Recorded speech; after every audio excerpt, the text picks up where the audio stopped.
네, 오늘은 하나님의 전신갑주를 취하라, 이런 제목으로 하나님 말씀 증거하겠습니다. 에베소 교회는 바울의 3차 전도여행 때 세워진 교회입니다. 바울은 3년이나 에베소에 머물면서 밤낮 쉬지 않고 눈물로 목양하였습니다. 에베소 교회는요, 바울에게 자식 같은 교회였습니다. 작년 4월 통영에서 있었던 일입니다. 길가에 주차된 빨간 승용차 손잡이에 꼬깃꼬깃 접힌 지폐 5만 원과 비닐봉지로 겹겹이 싼 과자와 떡이 끼워져 있었습니다. 5번이나 같은 일이 반복되었습니다. 차 주인은 경찰서에 신고했고 그 이유를 알게 되었습니다. 돈과 음식을 놓고 간 사람은 마을에 혼자 살고 있는 86세의 할머니였습니다.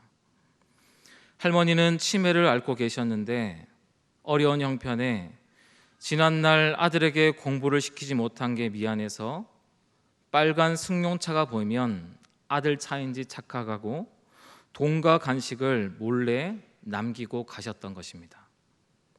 치매로 희미해져가는 기억 속에서도 아들을 향한 어머니의 사랑은 변함이 없었습니다. 오늘 에베소에 편지를 보내는 바울의 마음이 그랬습니다. 에베소서라는 이 편지를 쓸 때 바울은 로마의 옥중에 갇혀 옥살이를 하고 있었습니다. 그럼에도 그는요, 자기의 앞날 걱정보다는 세속적인 도시에서 홀로 서가는 에베소 교회를 걱정하며 바로 이 사랑의 편지 에베소서를 남겼던 것입니다. 사실 생각해보면 그리스도의 심장을 가졌던 바울의 마음은 우리를 향하신 하나님 아버지의 마음입니다. 에베소서 5장 8절은 이렇게 말씀합니다. 한 목소리로 읽겠습니다. 시작. 너희가 전에는 어둠이더니 이제는 주 안에서 빛이라. 빛의 자녀들처럼 행하라. 아멘. 우리가 하나님을 믿는다는 말은 하나님 편에 선다는 말이요, 빛과 어둠의 전쟁에 참여한다는 선언입니다. 하나님은 우리의 의의 싸움에 참여시키기로 작정하셨습니다. 하나님이요, 우리를 이 싸움에 참여시키기로 작정하셨습니다. 그래서 주님은 제자들을 부르시고 파송하시면서 말씀하셨습니다. 내가 너희를 보냄이 양을 이리 가운데 보냄 같도다. 하나님은요, 우리를 전쟁터로 보내셨습니다. 그런 점에서 오늘 끝으로라고 시작되는 이 에베소서의 말씀은요, 우리가 잊고 살아가던 그리스도인으로서의 부르심의 본질이 무엇인지를 깨닫게 합니다. 여러분, 그리스도인의 본질, 그 삶이 무엇입니까? 바로 영적 전쟁으로의 부르심입니다.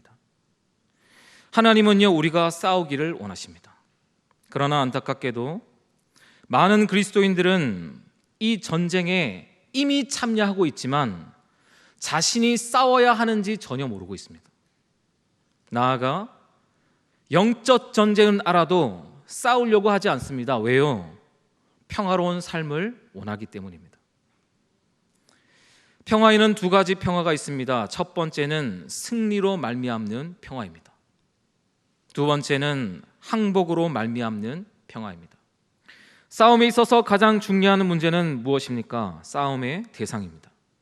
12절 말씀 우리 한 목소리로 읽도록 하겠습니다. 시작. 우리의 씨름은 혈과 육을 상대하는 것이 아니요 통치자들과 권세들과 이 어둠의 세상 주권자들과 하늘에 있는 악의 영을 상대함이라. 아멘.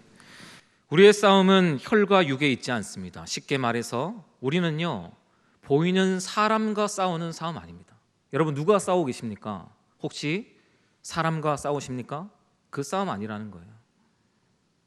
우리의 싸움은요, 눈에 보이지 않지만 어둠을 지배하고 있는 악한 영, 마귀들과의 싸움이다, 하나님은 말씀하십니다. 이 마귀라는 의미는 그 뜻이 그 사이를 갈라놓다, 이런 뜻입니다. 성경은 마귀를 거짓의 압이라고도 이야기합니다. 마귀가 하는 일은요, 거짓을 통해서 하나님과 인간, 인간과 인간, 형제와 형제, 성도와 성도의 관계를 갈라놓습니다. 지난 문제들을 한번 살펴보세요. 사실 돌이켜보면요, 곰곰이 생각해보면 별로 싸울 문제가 아니었습니다. 진짜 작은 문제 아니었습니까? 근데요, 그거 가지고 싸우는 거예요. 큰 싸움 하는 겁니다. 여러분, 그게 싸울 문제였습니까? 누가 부추긴 거 아니겠습니까? 우리는 잘 생각해 봐야 된다는 겁니다. 그런데요, 성경은 싸움의 대상을 분명히 하면서 그리스도인이 진짜 싸워야 할 또 하나의 대상이 있다 이야기합니다. 말씀 보겠습니다. 10절에서 13절까지의 말씀 교독하겠습니다. 제가 먼저 읽습니다. 끝으로 너희가 주 안에서와 그 힘의 능력으로 강건하여지고 마귀의 관계를 능히 대적하기 위하여 하나님의 전신갑주를 입으라.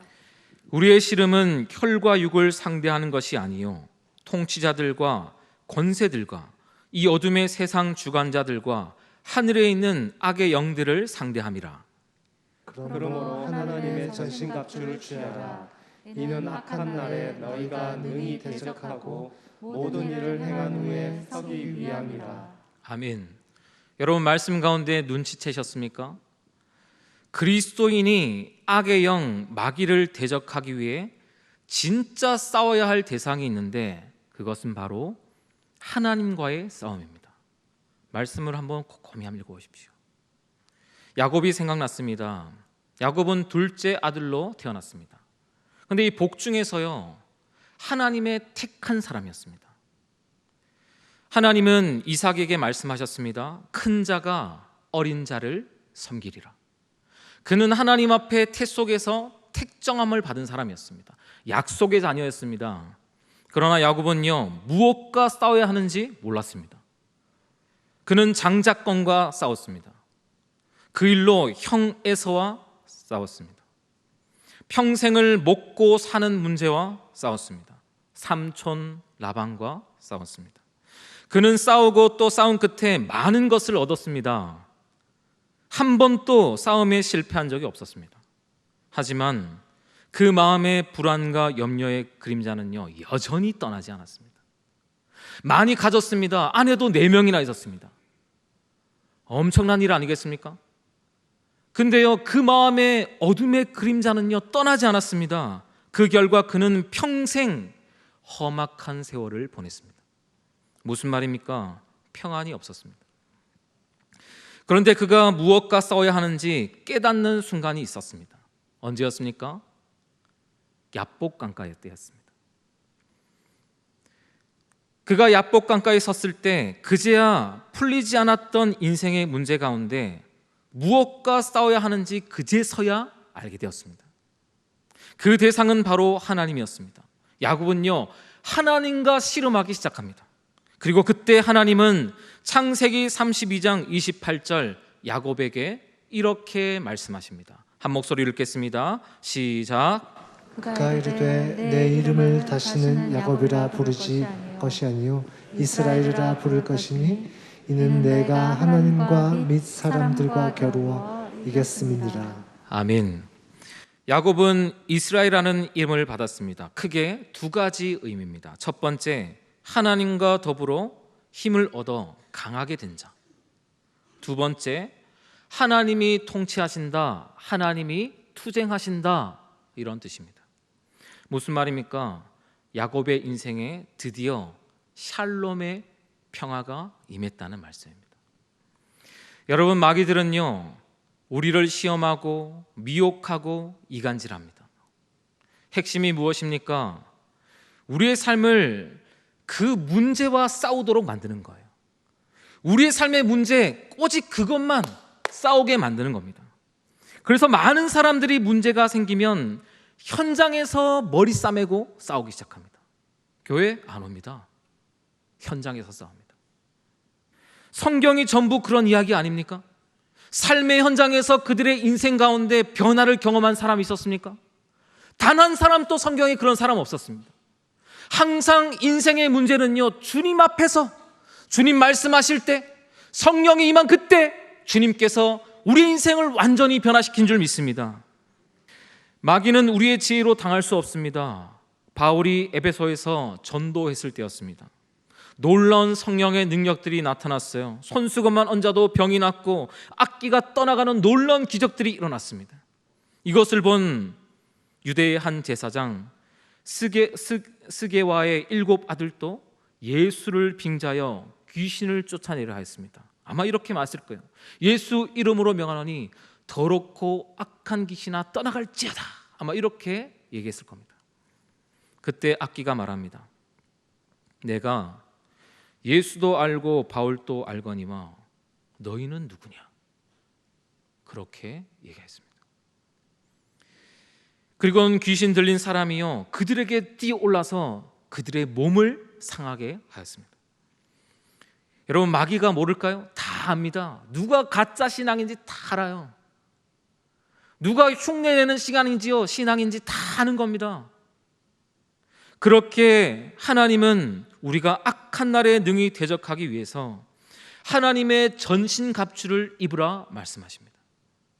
이 전쟁은요 한 번으로 끝나지 않습니다. 삶의 전쟁은 연속입니다. 한때 그때 나 때는 말이야 뜨거웠는데 그렇게 말할지라도 지금 혹시 패전병처럼 신앙생활하고 있다면 믿음으로 계속 서 있기 위해서 우리는 하나님의 전신갑주를 취해야 되는 줄 믿습니다. 여기서 취하라는 말은요 집어들라는 얘기입니다. 능동적으로 싸우라는 겁니다. 반드시 입어야 된다. 하나님은 우리에게 말씀하십니다. 말씀 보겠습니다. 14절 말씀입니다. 한 목소리로 읽겠습니다. 시작. 그런즉 서서 진리로 너희 허리띠를 띠고 의의 호심경을 붙이고. 아멘. 전신갑주를 취하라 말씀하신 하나님은요 먼저 서 있으라 말씀하십니다. 옛날에 군대 가면 뭐부터 배웠습니까? 제식부터 배웠습니다. 발맞춰 걷기 기본부터 배웠습니다. 제식 훈련을 통해서요 기본 자세, 동작을 배우고 군인의 절도와 규율을 배웠습니다. 영적 전투에서 서 있으라는 이 말은요 게으른 태도로 방탕한 신앙생활을 하지 말라는 겁니다. 잠언 말씀은 게으름에 대해서 많이 강조합니다. 게으름은 사람으로 깊이 잠들게 합니다. 혹시 여러분의 신앙이요 깊이 잠들어 있지 않습니까? 기도 시간만 되면 뭘 기도해야 될지, 말씀 시간만 되면 계속 꾸벅꾸벅 졸고, 혹시 여러분의 신앙이 깊이 잠들어 있지 않습니까? 태만한 사람은요 줄입니다. 태만은요 사람을 줄이게 해요. 잠언 10장 26절은 말씀합니다. 한 목소리 읽겠습니다. 시작. 게으른 자는 그 부리는 사람에게 마치 이의 식초 같고 눈의 연기 같으니라. 아멘. 마귀는요 게으른 사람을 향해서 박수칩니다. 하나님은요 그 사람을 눈에 식초같이 봅니다. 하나님의 군사는 깨어 믿음에 굳게 서서 남자답게 강건해야 되는 줄 믿습니다. 사랑하는 여러분, 주님의 군사로 깨어있는 여러분 되시길 주님의 이름으로 축복합니다. 오늘 하나님이 우리에게 말씀하신 전신갑주는요 총 6가지입니다. 이 전신갑주가 어떤 의미가 있는지 짧게 살펴볼 텐데 나는 이것을 가지고 있는지 한번 살펴보는 복된 시간 되었으면 좋겠습니다. 첫 번째, 진리의 띠입니다. 허리띠는 군사의 복장을 묶어줌으로 움직임을 날렵하게 합니다. 우리가 지체하지 않고 싸우기 위해서는요 허리띠가 필수입니다. 유월절 잡은 어린 양을 먹을 때 허리에 띠를 띠고 급히 먹어라 주님 말씀하셨습니다. 예수님이 십자가 순환 가까이 왔을 때 주님은 제자들의 발을 씻기면서 수건을 허리에 두르셨습니다. 허리띠를 매셨습니다. 왜요? 싸울 준비가 되었다는 얘기입니다. 요한복음 8장 32절은 우리에게 이렇게 얘기합니다. 진리를 알지니 진리가 너희를 자유롭게 하리라. 진리가요 우리를 자유롭게 하는 겁니다. 내가 오늘 말씀 들었고 됐다, 주일 예배 다 드렸다, 그게 아니라는 겁니다. 진리를 알아야 된다는 거예요. 만나야 됩니다. 이것이 진짜 내 삶에 무슨 말씀이고 이 말씀이 나에게 어디로 가라고 얘기하는 것인지, 무엇을 결단하고 정리하고 내가 무엇을 취해야 되는지 그것을 알아야 된다. 성경은 이야기하는 겁니다. 그때 우리는요 전투할 수 있습니다. 두 번째, 의의 호심경입니다. 호심경은 가슴마기를 이야기합니다. 목과 허리까지 감쌉니다. 어떤 호심경은요 넓적다리까지 감싼다고 합니다. 이 호심경은 적의 칼이나 창이나 화살을 막습니다. 무엇보다 가슴에는 무엇이 있습니까? 너무나 중요한 심장이 있습니다. 이 의의 호심경은 무엇을 말합니까? 영적 전쟁에 나고자 하는 군사들의 심장, 바로 마음입니다. 세 번째, 복음의 신발입니다. 15절 말씀 우리 한 목소리로 읽겠습니다. 시작. 평안의 복음이 준비한 것으로 신을 신고. 아멘. 공동 번역은 이렇게 번역합니다. 발에는 평화의 복음을 갖추어 신고. 새 번역은 이렇게 번역합니다. 발에는 평화의 복음을 전할 차비를 하십시오. 세상의 평안과 기독교의 평안은 다릅니다. 세상의 평안은 하나님과 상관없는 평안입니다. 기독교의 평안은요 하나님 안의 평안입니다. 그래서 우리는 이 평안을 샬롬이라고 얘기합니다. 모든 사람들은 평안을 꿈꿉니다. 그러나 세상은 어떻습니까? 지금 다 평안하려고 법 만드는 거 아닙니까? 평안하려고 다 CCTV 다는 것 아닙니까? 그런데 세상이요 더 흉흉해지고 있습니다. 신기하지 않습니까? 점점 불안해지고 있습니다. 우리 자녀들요 밖에 내놓는 게 무섭습니다. 우리 아이 어린이집 얼마 전에 보냈습니다. 무섭습니다. 기도하고 있습니다. 그러나 하나님과 화목으로 말미암는 평안은요 완전한 평화인 줄 믿습니다. 하나님은 요한복음 14장 27절을 통해서 우리에게 말씀하십니다. 한 목소리 읽겠습니다. 시작. 평안을 너에게 끼치노니 곧 나의 평안을 너에게 주노라. 내가 너에게 주는 것은 세상이 주는 것과 같이 아니하니라. 너희는 마음에 근심하지도 말고 두려워하지도 말라. 아멘. 사랑하는 여러분, 하나님의 평안이 여러분에게 임하길 축복합니다. 이 평안은요 예수 그리스도의 십자가로부터 시작합니다. 주님은 막힌 담을 자기 육체로 오셨습니다. 그래서 예수 그리스도의 십자가는 죄인이 의인 되게 하고 유대인과 이방인이 하나 되게 하고요 양방과 백정이 하나 되게 하는 놀라운 복음입니다. 이 복음이 가정에 들어가면요 하나님은 그 가정을 하나 되게 하십니다. 이 복음이요 세상 속에 들어가면요 나눠진 형제들이 하나 되는 놀라운 능력이 있는 것입니다. 이 복음을 그래서 우리는요 기쁜 소식 복음이라고 부르고 있습니다. 네 번째, 믿음의 방패입니다. 16절 말씀 함께 읽겠습니다. 시작. 모든 것 위에 믿음의 방패를 가지고 이로써 능히 악한 자의 모든 불화살을 소멸하고. 아멘. 방패는 불화살을 막습니다. 칼과 창은요 공격하는 적이 보입니다. 칼 들고 있는 것, 창 들고 있는 것 다 보이잖아요. 근데 이 불화살은요 어디서 쏘는지 모릅니다. 적이 어디 있는지 모른다는 거예요. 우리가 앞에 갑옷을 다 갖췄지만요 이 믿음의 방패를 들어야 된다는 거예요. 언제 어떻게 날아오는 화살 모른다는 겁니다. 여러분, 우리가 세상 사는데 갑자기 염려가 다가오지 않습니까? 갑자기 의심이 다가오는 거예요. 갑자기 불안합니다. 그때는요 신앙이 툭툭 떨어지는 겁니다. 유혹이 나 곧 찾아간다? 여러분 신호하고 오겠습니까? 아니요. 갑자기 휴대폰 열었는데요 툭 나타나는 거예요. 유혹과 교만이요 갑자기 오는 겁니다. 어떻게 하겠습니까? 믿음의 방패를 가져야 됩니다. 그때 믿음의 방패는 모든 것을 소멸하는 줄 믿습니다. 하나님이 우리를 위하시면 누가 대적하겠습니까? 하나님 사랑에서요 그 어떤 것도 끊을 수 없습니다. 사망이나 생명이나 그 어떤 피조물이라도 천사도 하나님 사랑에서 우리를 끊어낼 수 없습니다. 하나님의 방패를 갖는 순간 우리는 능력으로 살아가는 줄 믿습니다. 믿음을 잃어버리지 않는 여러분 되시길 축복합니다. 여러분 기억하십시오. 여러분 홀로 있지 않습니다. 하나님은요 여러분과 늘 함께 계십니다. 하나밖에 없는 독생자 예수, 여러분 아들 내어줄 수 있겠습니까? 그 아들 내어주신 우리 하나님은요 언제나 여러분 심령 가운데 함께하는 줄 믿습니다. 그 믿음을 가지는 여러분 되시길 축복합니다. 다섯 번째, 구원의 투구입니다. 17절 말씀 함께 읽겠습니다. 시작. 구원의 투구와 성령의 검 곧 하나님의 말씀을 가지라. 아멘. 구원의 투구는 마지막 방어용 장비입니다. 투구는 어디에 있습니까? 머리에 있습니다. 의미가 무엇입니까? 생각을 지켜야 됩니다. 우리 그리스도인이요, 생각으로 얼마나 헛된 생각을 많이 하는지 모릅니다. 그 생각 때문에요, 하나님 묵상하지 못합니다. 생각에 사로잡히는 어리석음을 조심해야 됩니다.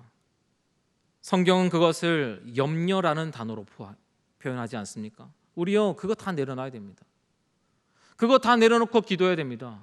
감사함으로 간구해야 됩니다. 그때 하나님은요, 우리를 승리의 삶으로 인도하십니다. 마귀는 거짓의 압이라 말씀드렸습니다. 거짓말로요, 우리 생각을 가리고 마음속에 심겨진 말씀을 뿌리내리지 못하게 합니다. 이건 정말 무서운 겁니다.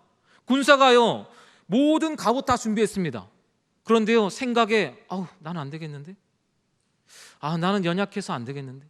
그러면요, 한 번 또 싸워보지 못하고요, 늙어서 죽는 겁니다.